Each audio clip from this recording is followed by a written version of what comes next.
let's go ahead, and I was going to show you what tools I used to download YouTube video. I'm a fan of keepvid.com. There are multiple tools and applications and programs and websites you can use. Whichever one works best for you is what I recommend. This one works just simple enough. Let's say I have a video I want to get. I hit share underneath the title. And so once I've copied it, I go back to KeepVid and then paste it in their window. Hit download, it analyzes it, and then here it gives me a variety of options to download. Now here's where I warn you to do not click on the ad. This will be different every single time. That's an ad. Do not click on the ad. This is all you want. So I'm going to choose, the highest resolution. I'm going to right click and save it. It is just that simple. That's why I'm a fan of it. And of course, this is where I also mention that, oh look, it's already downloaded. The worst professor lecture ever. This is also where I'm going to mention that later on in this lesson, just go back to the page where this video is hosted, and you'll see a link to a quick discussion on copyright law, academic freedom, and fair use. So now on to what we were doing. So how did I get this video in these two slides? Yeah, as you can see, this computer is moving a bit slow. It's got a bit of lag to it. Of course, that's understandable because what I have running here is a browser, Camtasia, the Camtasia recorder, and PowerPoint. Well, a fairly, graphic intense PowerPoint. And so, yeah, my system's starting to lag a bit. And so later on, we'll discuss, the fact that you should know the limits of your system, and you should have a shade tree mechanics understanding about how to diagnose it and fix it. So now I'm going to click on the element, and I'm just going to delete it. I'm going to demonstrate how to reinsert it. So I'm going to go up to the tab menu here and click on the tab Insert. I have a variety of content I can insert: charts, tables, pictures, new slides, screenshots, but I have a piece of video I want to insert. It's on my PC. Now let's go ahead and just do the one we downloaded, the worst professor lecture. As you can see, it imports at the resolution that it is. So this is a low resolution. I think its standard definition is 640 lines by 480 lines, pretty much VHS quality. I'm going to delete it, and let's demonstrate the insertion of a higher quality video, the one I took with my phone the other day that you saw in the demonstration. Here it is, from my camera. It's going to take a bit longer because, we're taxing this computer with all of this activity. So just like any other graphic, I grab the corner and I can resize it and recompose it to the necessary composition I need in this particular slide. And I'm going to give it a border. As you can see, it switched from the Insert tab over to the Format tab. And as I select different objects in the slide, these context-specific tabs will change depending on what I have selected. If it's a simple image, changes to Picture Tools. If it's a video, it changes to Video Tools. If it's a text box tools, look, it changes to Drawing Tools and Picture Tools. If you don't see the tools you want, that means you don't have the correct element selected. So let's go to Design. Is that what I had open a moment ago? No, that's where our templates are.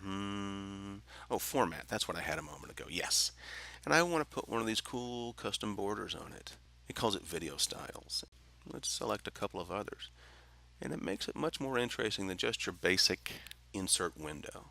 I like this one. Let's go ahead and preview the play real quick.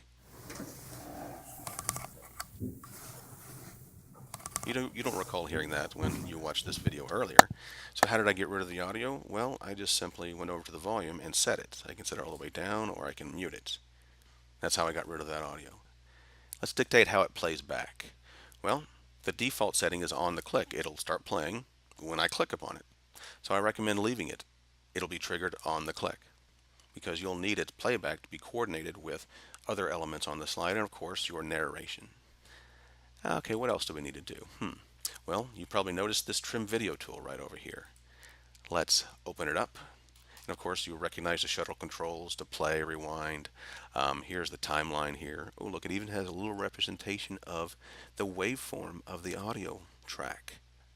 And so what if I wanted to bring this? I'm going to click and hold it and drag it back, and you see, there we are. I want to change it right where my hand leaves the frame, right about there. And now that is the end time right there. Clicking, holding, and dragging the red marker here, well, that's the out point. And now I want to click and drag and hold the beginning. And I want to get rid of all this, and I want the clip to begin right as my hands enter the frame. And it's just that simple. So if I wanted to, I could either type in into either of these windows the start and end time. I could play and search with these shuttle controls where I needed it to be, or I could just click and drag and hold and scrub through the timeline and find the visual representation where I want it to begin and end. And the last choice I want to demonstrate in setting up this video clip is the poster frame. You'll recall that on this slide, the fifth slide, I have this graphic here set as the thumbnail representation of the video. But on this slide, the first frame of this video clip is its thumbnail representation. So what if you don't want to show that? What if you want to hide the content before you reveal it during your playback? Or what if the first frame of the video is something awkward or inappropriate? Let's say someone's face is frozen in an awkward expression. Let's go back to Format. You can change the first frame of the thumbnail, or what PowerPoint calls the poster frame. So, setting this poster frame. Let's click on it. I can use the current frame. I can use an image from File. So let's say I selected in the timeline a specific frame. Now that frame is available. So I could have set this as the first frame you see. And so it says the poster frame is set. I'll click off this. Now you see that this is the first frame shown, the thumbnail representation, the poster frame of this video clip. But what I did was I set it, poster frame, to be this image. So I'm going to grab it from the file. I'm going to browse to it. I put it on the desktop in this folder, my project folder. There it is. And there it goes. It was just that simple. So I can set the first frame of the video clip to be one of the frames in its timeline, or I can choose any image I want. Okay, so one final word of warning. If you notice that your computer becomes especially sluggish after inserting your video, or if you notice that when you play it back, it's particularly stuttery, laggy, very, very slow frame rate, audio and video are way out of sync, you may have a video in a specific format or data rate or bit depth or whatever sort of characteristic it has is incompatible with PowerPoint. Once you observe that this particular video may not be playing correctly, or if you get a black screen once you play it, you'll know that this video you've tried to insert is incompatible. Now, as you can see, the video format that my camera recorded in is completely compatible, but that doesn't mean that maybe whatever file format your camera records in may not be compatible. So look out for these symptoms of incompatibility.